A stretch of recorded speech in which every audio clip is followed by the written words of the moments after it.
নমস্কার, কেমন আছেন সবাই? প্রবাসে ঘরকন্যা একটি ভ্লগে আপনাদের স্বাগত জানাই। আজ শনিবার, সকাল এখন 10টা। আজকে আমাদের এখানে সরস্বতী পুজো। বাইরে প্রচণ্ড ঠান্ডা, 5 ডিগ্রি মতো তাপমাত্রা, কিন্তু ঠাকুরমশাই স্নান করে এক ফালি ওই যে রোদ বাগানটা এসেছে, ওখানে রোদ পোহাচ্ছে। গতকাল মানে শুক্রবার ছিল মূলত সরস্বতী পুজো, কিন্তু আপনারা তো জানেনই যে এখানে সরস্বতী পুজোতে স্কুল, অফিস, কলেজ কিছু ছুটি পড়ে না, আমরা উইকেন্ড দেখে করি। তাই আজকে আমরা পুজো করছি, যাতে মেহার বাবাও বাড়িতে থাকতে পারে, ছেলে মেয়েরা বাড়িতে থাকতে পারে, ওরা যেন পুজো পার্বণগুলোতে একদম অ্যাক্টিভলি পার্টিসিপেট করতে পারে। চলুন এবার রান্নাবান্নাগুলো শুরু করি। মণ্ডপ তৈরি আর রান্নাঘর পরিষ্কার তো গতকালই করে ফেলেছিলাম। এই যে গতকাল আমরা এই জায়গাটি সাজিয়েছি, এটি আমাদের মণ্ডপ, আমাদের সরস্বতী পুজো করার জন্য এই বছরে নতুন বাড়িতে এটি আমাদের প্রথম সরস্বতী পুজো।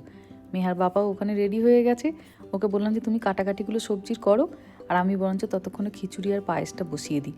দুটোই তো অনেকক্ষণ সময় লাগবে, পায়েসের দুধটা মরতে সময় লাগবে, আর ওদিকে চাল ডাল সেদ্ধ হতে অনেকক্ষণ সময় লাগবে। ওই জন্য ভাজার কাটাকাটিগুলো করছে, আর আমি এদিকে পায়েসটা বসাবো বলে দুধটাকে গরম করতে দিলাম। দুধটা ওইদিকে ফুটতে একটু সময় লাগবে, ততক্ষণে ভাবলাম এই থালাটাতে অল্প করে এই মশলাগুলোকে ঢেলে নিই। বারে বারে প্যাকেট খুলে খুলে প্রত্যেকটা রান্নায় মশলা দিতে একটু অসুবিধা হয়, এর থেকে বরঞ্চ একটা থালায় সুন্দর করে সাজিয়ে নিই, যখন যেটাতে যেটুকু দরকার হবে নিয়ে নেবো। প্রতিদিনের চেনা মশলাগুলোই আর কি, একটু হলুদ গুঁড়ো, জিরে গুঁড়ো, ধনে গুঁড়ো, লঙ্কা গুঁড়ো, মাঝে নিলাম অল্প একটুখানি নুন, একটু তেজপাতা, আর গরম মশলা ফোড়নের জন্য অল্প করে নিলাম একটু লবঙ্গ, এলাচ আর দারচিনি, নিয়েছি অল্প একটু জিরেও। এটা হচ্ছে এখানে পায়েস, খিচুড়ির এখানে চাল ডাল সেদ্ধ করতে বসিয়েছি, আর এইদিকে চলছে কাটাকাটি। কি কি কাটাকাটি হলো আপনাদের মানিকদা দেখি, এই যে গোটা বাঁধাকপিটা কেটে দিয়েছে, এখানে একটা ওখানে একটা, বেগুন ভাজা কাটা হয়ে খিচুড়ির জন্য হচ্ছে, এখন ফুলকপি কাটা, ওদিকে আলু আর গাজর কাটা হয়ে গেছে, আর ওখানে গোল গোল করে আলু ভাজা কাটা হচ্ছে। আরেকটু হবে তো নাকি? না না, আর 4-5টা দাও, আমার প্রচন্ড, না বলতে নেই বলতে নেই বলতে নেই, মানে গোল করে আলু ভাজাটা একটু বেশি করে দাও, দেখো সাবধানে হাত কেটে ফেলো না। ওইদিকে ভাজার সবজি কাটতে কাটতে হয়েও গেল এইদিকে পায়েসটা। দিলাম অল্প করে একটুখানি কাজু বাদাম, ব্যাস, খুব বেশি দুধটাকে মারবো না, ঠান্ডা হয়ে গেলে তখন বেশ ভালো ঘন হয়ে যাবে। অল্প করে একটুখানি এলাচ পাউডার দিয়ে দিলাম, নামিয়ে দিলাম গ্যাস থেকে। এবার পায়েসটা, এবার ভাজাভাজিগুলো শুরু করব। তাই বসালাম এবার কড়াইটা। আমাকে আর একটা কড়াই কিনতে হবে, এই একটাই কড়াই পুজোর জন্য বড্ড অসুবিধা হয়। এখানে একটা নতুন তেল ছিল, ওটাকেই ভাঙলাম, বেশি করে একদম তেল নিয়ে নিলাম। প্রথমে ভাজবো খিচুড়ির মধ্যে অল্প একটুখানি ফুলকপি, আলু, গাজর দেবো, ওইগুলোকে ভেজে নেবো, দিয়ে ওইগুলোকে অর্ধেক ভেজে নিয়ে ওই চাল ডালের সঙ্গে দিয়ে দেবো, তাহলে ওরা বাকিটা সেদ্ধ হয়ে যাবে। শীতকালের খিচুড়ি, অল্প একটু তো সবজি দিতেই হবে। যতবার এই সরস্বতী পুজো আসে, মনে সেই ছোটোবেলাকার নিজেরা যেরকম সরস্বতী পুজোগুলো কাটাতাম, শুধু সেইগুলো স্মৃতিগুলো ঘুরপাক খেতে থাকে। আমাদের স্কুলে সরস্বতী পুজো হতো, যদি আমাদের স্কুলে হতো না, কোনো এক স্টুডেন্টের বাড়িতে হতো, কিন্তু সরস্বতী পুজোর পরে স্কুলে খাওয়া দাওয়াটা একদিন হতো, আর তার যেতাম বাঁধাকপি কাটতে আমরা, জানেন। এবার ছোট ছোট বাচ্চারা বঁটিতে তো হাত কেটে ফেলবে, সবাই ওই জন্য স্টিলের গ্লাসে করে বাঁধাকপি কাটা হতো, এই বড় বড় এক একটা পিস হতো, কিন্তু সবাই সেদ্ধ হয়ে যেত। বাড়িতেও এত যত্ন করে সরস্বতী পুজো করতো মা। তারপর তো আমাদের 2 বোনের বিয়ে হয়ে গেল, ভাই দূরে থাকতো, মোটামুটি নমো নমো করে করতো, কিন্তু গত বছর থেকে মিথুন আসার পরে আবার খুব সুন্দর করে হয়। গতবার আমরা সরস্বতী পুজোতে করেছিলাম বাসন্তী পোলাও আর পনিরের তরকারি, কিন্তু সেই যে ছোটবেলা থেকে মানে সরস্বতী পুজো মানেই খিচুড়ি, স্কুলই বলুন বা বাড়িতেই বলুন, এমন মাথায় গেঁথে আছে। এইবারে যখন ঠিক করছি যে কি বানানো হবে সরস্বতী পুজোতে, আপনাদের মানিকদা প্রথমেই বলছে, না বাসন্তী পোলাও না, সরস্বতী পুজোটাতে খিচুড়িই থাক। তো আমরা আবার ওই জন্য খিচুড়িতে ঘুরে এসেছি। আর ক্লাস 9-এ তোমার যতদূর মনে পড়ছে, মেয়েরা খুব এক্সাইটেড থাকতো, কারণ তারা শাড়ি শাড়ি পরছে। হঠাৎ করে একটা তোমার চেনা বন্ধুগুলোকে তুমি যখন প্রথম শাড়িতে দেখছিলে ক্লাস 9-এ উঠে, কেমন লাগছিল? সবাইকে অন্যরকম লাগছিল, অন্যরকম লাগছিল। হ্যাঁ, হঠাৎ করে কেমন যে এরা আবার কারা, আমাদের মেহু থাকলে, মেহু দেশে থাকলে তো শাড়ি এরপরে পরতেই বছর হয়তো। শাড়ি পরতে হতো। দেখি আজকেও বলবো একবার যদি শাড়িটা পরে, তবে ও নিজে কোনোদিনও শাড়ি পরতে পারবে বলে তো মনেও হয় না। ছেলেদের ধুতির মতন তো আমাদের মেয়েদের রেডি হ্যাঁ করতে হ্যাঁ হবে। হ্যাঁ হ্যাঁ, এবার আস্তে আস্তে ওরকম 2-4টে শাড়ি কিনে ওর জন্য আনতে হবে, রেডিমেড শাড়ি, একদম ওই একই রকম, মানে যেরকম ছেলেদের সেই প্যান্টে হুকটা যেরকম লাগে ওরকম হুক লাগিয়ে দিতে হবে, আর আঁচলটাকে নিয়ে কাঁধে, ব্যাস শাড়ি পরা হয়ে গেল, সুন্দর। জিনিসপত্রগুলো সহজভাবে করা হয়, তাহলে এরা পড়তে পারে। হ্যাঁ, এদের উৎসাহ হবে। 5 মিটারের কাপড় ঘুরিয়ে শাড়ি এরা আর পারবে না পরতে, ওটাই আমাদের জেনারেশন অবধি মনে হচ্ছে হয়ে গেছে। হয়ে গেছে, বেগুন ভাজাটা তুলে নিই। এই গ্যাসটাতে 4টে বার্নার দেখতে হলে কি হবে, ঠিকঠাক কাজের 2টো, বুঝলেন। এই যে বড় বড় একটা হাঁড়ি আর কড়াই বসানো হয়েছে, পাশের জায়গাগুলোতে এত কম যে ওখানে আপনি চাইলেও আর একটা বসাতে পারবেন না। খিচুড়িটাকে সরিয়ে দিলাম, কারণ ওটার এখনও মশলাটা কষানো হয়নি। আর এই দিকটাতে বসিয়ে দিলাম এবার চাটনিটা। ওইদিকে বেগুনগুলো ভাজা হতে থাক, এদিকে একটুখানি শুকনো লঙ্কা আর মেথি ফোড়ন দিয়েছি, দিয়ে দিলাম একটু টমেটো। এখানে কুল সবসময় পাওয়া যায় না, মাঝে মাঝে দেখি অনেকে পায়, কিন্তু আমার চোখে কখনো পড়েনি। একটুখানি নুন আর হলুদ দিলাম। তবে আজকে মা সরস্বতীকে গাছের ফলের চাটনি খাওয়াবো। এই দেখুন, সেই ফ্রিজ করে রেখেছিলাম গরমকাল থেকে, বাগানের কোণে ওই যে নীল রঙের একটা যে ফলের গাছ ছিল, প্রুন গাছ, সেইটি দিয়ে এবার চাটনি করে দেবো। বলতাম না আপনাদের যে যখন এই ফলটা খাই যেন মনে হয় কুল খাচ্ছি, তখন থেকেই তাই মাথায় এসেছিল তাহলে কিছু জমিয়ে রাখবো, এগুলোকে ফ্রিজ করে দেবো, তাহলে সরস্বতী পুজোর সময় কুলের চাটনি বানাতে পারবো। হয়ে গেছে এইদিকে বেগুন ভাজা, এবার আলু ভাজাগুলোকে দিচ্ছি। 2-3 জায়গায় নেমন্তন্নও ছিল সরস্বতী পুজোর, কিন্তু নিজের বাড়িতে পুজো থাকলে যা হয় আর কি, ডেকোরেশন করা, রান্না বান্না করা, ঘর দোর পরিষ্কার করা, মনে হয় না কোনোটাই গিয়ে উঠতে পারবো। 2-1 বন্ধু আবার ফোনও করেছিল, তাদেরকে বলেছি সন্ধ্যাবেলায় এসে একটুখানি মা সরস্বতীকে দর্শন করে যেতে। ব্যাস, আলু ভাজাটা এইদিকে ধীরে ধীরে হতে থাক। দিয়ে দিলাম এখানে একটুখানি চিনি, প্রায় এখানে হয়েই এসেছে। অল্প একটুখানি লঙ্কা গুঁড়ো দিলাম, তাহলে টক মিষ্টি ঝাল তিনটেই সুন্দর হবে। এবার এখানে খিচুড়ি আর বাঁধাকপি দুটোরই একসঙ্গে মশলা কষাবো। দুটোতেই তো মোটামুটি সেম মশলাই পড়বে, টমেটো, আদা, রসুন আর জিরে গুঁড়ো, গোটা জিরে, গোটা গরম মশলা আর তেজপাতা দিলাম ফোড়নে। দিয়ে দিলাম অনেকটা টমেটোটাই তো ওটার বেশ, গোটা মশলাটা দিলাম। অল্প একটুখানি আদা বাটা আর সমস্ত গুঁড়ো মশলাগুলো, জিরে গুঁড়ো, ধনে গুঁড়ো, হলুদ গুঁড়ো, লঙ্কা গুঁড়ো সবাইকে। এবার ভালো করে কষিয়ে নিয়ে কিছুটা দেবো খিচুড়িতে আর খানিকটা দেবো বাঁধাকপিতে। এবার এটা ভালো করে কষতে থাকুক। মাঝে ওর বাবা গেছে ওপরে ছেলে মেয়েগুলোকে তাড়া দিতে স্নানে যাবার জন্য, আর তো খুব বেশি দেরি নেই। এদিকে চাটনিটা প্রায় হয়ে গেছে, দিলাম একটুখানি ভাজা গুঁড়ো মশলা। এবার টুক করে গিয়ে আমি আমার শাড়িটা পরে চলে আসবো। ব্যাস, ভাজাভাজিগুলো হয়ে গেছে। এবার আপনাদের মানিকদা বাকি খিচুড়ি বাঁধাকপি যা আছে করবে। আগে করতো, কিন্তু ওই জবের থেকে হাতটা ওই যে পুড়িয়ে ফেললো, তবে থেকে আমার এমন একটা ভয় ওকে এই আগুনের সামনে দিতে আসার, বিশেষ করে যখন অনেকটা তেলের খেলা। দরকার নেই বাবা, তোমার নিজেরও কিন্তু একটা ভয় হয়ে গেছে না আগুনের সামনে আসতে? এরকম না, আগে তো যেটা করেছিল ভুল করেছিল, তাই হয়েছিল। আমি দেখি তুমি আগুনের সামনে এলে আগে যেমন সেই খুব কথা বলতে, গান গাইতে একটা অন্যরকম ছিল, এখন খুব সচেতন হয়ে গেছে তুমি। সচেতনতা বেড়েছে, এটা বলতে পারো। মানে ওটা ব্যাক অফ দ্য মাইন্ডে কিছু একটা কাজ করে, যে ওই ওই এইভাবেই উল্টে যায়। তুমি নতুন রাঁধুনি তো, এই যে কড়াইয়ের দেখছো ডান্ডিটা, ওইটা এক হাত দিয়ে ধরতে হয়, না হলেই উল্টে যাবার সম্ভাবনা। আর মানুষের তো স্বভাবজাত প্রবৃত্তি, মানে যেই দেখবে গরম জিনিসও পড়ে যাচ্ছে, মানে ওই যে আমাদের ধরে ফেলা একটা, মানে তখন আর জ্ঞান থাকে না ঠান্ডা ধরছি না গরম ধরছি। তোমার হাতটাও তো পুড়েছিল ওই করে, তেলটা এক কড়াই তেল পড়ে যাচ্ছে, মানে দূরে ছুটে সরে যাবে কোথায়, সেটাকে আবার ধরতে গেছে। পুজোটা তো সবটাই তুমি করবে, রান্নার দিকে আসতে হবে না। ঠিক আছে, একটু একটু করা উচিত। সব পূর্ণ তোমাকে দিলে হবে? তাও মা সরস্বতী বলে কথা। তারপর মা সরস্বতী বলে কথা, অন্য কিছু হলে তাও দিয়ে দিতাম, এইটা তো দেবোই না, এটা পুরোটা আমার।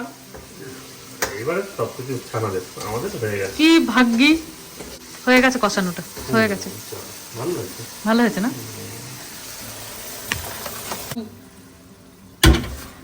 ব্যাস, প্রায় 80% রান্না তো হয়েই গেল।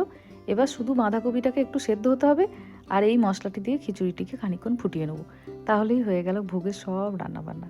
মাঝে মাঝে ভাবি, এত যত্ন করে এই পুজো পার্বণগুলো করি, ছেলে মেয়েগুলো কি করতে পারবে? না পারলে তখন বলবো এখানে বহু গ্রুপে বেশ সুন্দর বড় করে করে সরস্বতী পুজো হয়, তাই চলে যেতে। আর ঘরে যে ঠাকুরটি থাকবে তাকে অল্প করে ফুল, একটুখানি মিষ্টি এনে পুজো দিতে হয়, তো ওইভাবেই ওরা ওদের সরস্বতী পুজো করবে।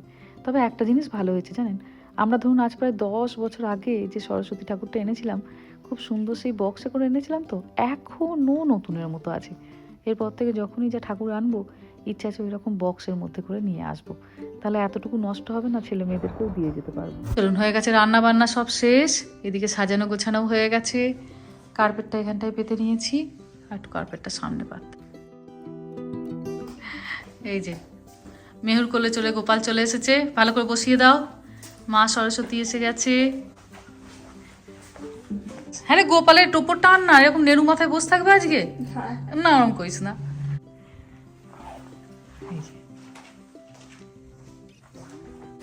আর এই যে রামা হলুদ রঙের পাঞ্জাবি পরে, যাও তুমিও একটু ওপরে যাও, বাবাকে কি আনছে একটু হেল্প করো, বাবাকে যাও।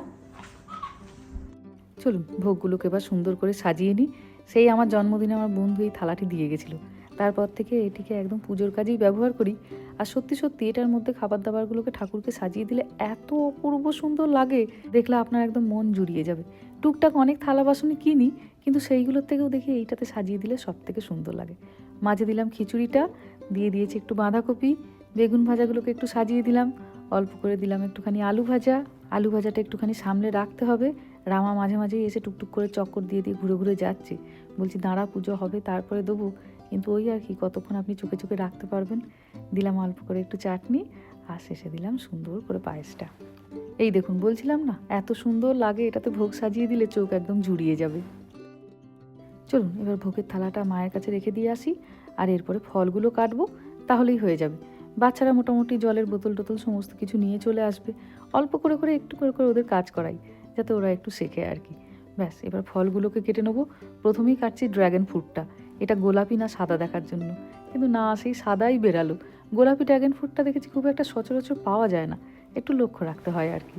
এই বছর পুজোর সময় অনেকগুলো যে আমাদের কুরিয়ারের বক্স এসেছিলো, তার মধ্যে নতুন দুটো হলুদ রঙের শাড়ি এনেছিলাম জানেন, একটা মেহা পরবে, একটা আমি পরবো বলে। মেহাকে বলতে মেহা বললো না, ও একবার পরেছিল, ওর নাকি খালি মনে হচ্ছিল পরে যাই। ওই জন্য ও পরতে রাজি হলো না। ও পরেছে হলুদ রঙের একটা সালোয়ার। কিন্তু নতুন যে শাড়িগুলো এসেছে, মনে হলো যদি না দেশে যেতে পারি, থাক ওটা পুজোর জন্য। আর ভাঙতে পারলাম না জানেন, ভয়ে। তো এই শাড়িটা দেখে হয়তো আপনারা চিনতেও পারছেন, এক বছর মেহা ওই যে শাড়ি পরেছিল, এই শাড়িটাও পরেছিল। সে তো একবারই পরেছিল, আর ওই জন্য আমি এই বছর পরলাম। শাড়িটা কি সুন্দর লাগছেও দেখতে, দেখুন। এটি সেই গাছের কমলা লেবুটা, যেটা সব থেকে বড় ছিল, ওটাকে রেখে দিয়েছিলাম যে সরস্বতী পুজোর সময় কাটবো বলে। বাকিগুলো যেগুলো হয়েছিল টুকটুক করে আমরা কেটে খেয়েছি। অসম্ভব ভালো এই লেবুটার কোয়ালিটিটাও, জানেন কি মিষ্টি, আর রসও দেখছি প্রচুর হয়েছে। এক একটা কমলা লেবু থেকেই প্রায় হাফ গ্লাস করে জুস বেরাচ্ছে। এবার এই ফলের একটি গাছ বাগানে লাগাতে হবে, ন্যাসপাতি। এখানকার মাটিতে ভীষণ ভালো ন্যাসপাতি হয় জানেন। যাদের যাদের বাড়িতে ন্যাসপাতির গাছ আছে, দেখি ফলের সময় একদম এক গাছ করে ফলে থাকে। এবার ভাবছি একটুখানি জায়গা করে একটা এবার নাশপাতির গাছ লাগাবো। এবার মেহার বাবা একদম এইরকম পুচকি পুচকি আপেল নিয়ে এসেছে। বড় বড় আপেল ছেলেমেয়েরা নষ্ট করে বলে ছোট নিয়ে এসেছে, যাতে নষ্টটা কম হয়। দিলাম অল্প একটু কলা, আর মাঝে একটা স্ট্রবেরি।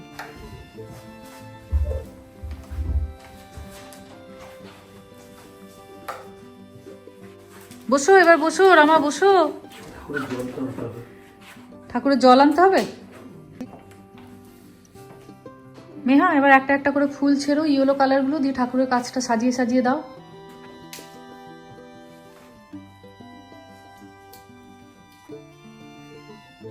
আচ্ছা, হয়েছে রামা, হয়েছে। নীল, অরিন, গৌরব, এই যে আপনারা সবাই বুবলিকে খুব পছন্দ করেন, এই যে বুবলিও চলে এসেছে। গৌরব, রামা, চলুন সবাই মিলে এবার পুজোটা শুরু করা যাক। হাত জোড়ো করে বসো, এইভাবে নম করে বসো, নম করে বসতে হয়। ধরো তুমি একটা, ধরো তুমি একটা নাও। চল ওম ভদ্রকল্যাই নমো নিত্যং সরস্বত্যৈ নমো নমো বেদো বেদাঙ্গ বেদান্ত বিদ্যাস্থানে ঈশ সচন্দন পুষ্প বিল্ল পত্রাঞ্জলি ওই সরস্বত্যৈ নমো।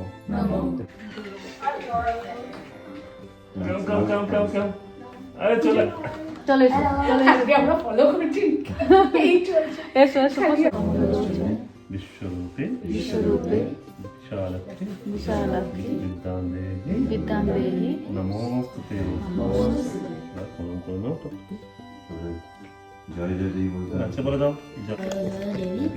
জয় দেবী সরস্বরে চরাচর সারে কুচ জগ শোভিত মুক্তাহারে বীণা রঞ্জিত পুস্তক হস্তে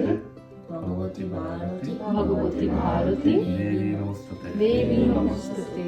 দেখি প্রভাতিথি এতাভি পাহি জয় জয় দেবী চরাচর সারে কুচ জগ শোভিত মুক্তাহারে বীণা রঞ্জিত পুস্তক হস্তে ভগবতী ভারতী দেবী নমস্তুতে। চলুন, ভীষণ সুন্দর করে এবছর সরস্বতী পুজো আমাদের পালন হলো। মায়ের কাছ থেকে আপনাদের সকলের জন্য অনেক অনেক আশীর্বাদ প্রার্থনা করি। যাই হোক, চলুন ভিডিওটাও তাহলে আজকে এখানেই শেষ করছি। সবাই ভালো থাকবেন, সুস্থ থাকবেন, সাবধানে থাকবেন। আর ভ্লগটা কেমন লাগলো সেটা আমাকে অবশ্যই কমেন্টে জানাবেন। ভালো লাগলে একটা লাইক করে দেবেন। সবাই ভালো থাকবেন, সুস্থ থাকবেন, সাবধানে থাকবেন। দেখা হবে খুব শিগগিরই পরের একটা ভ্লগে।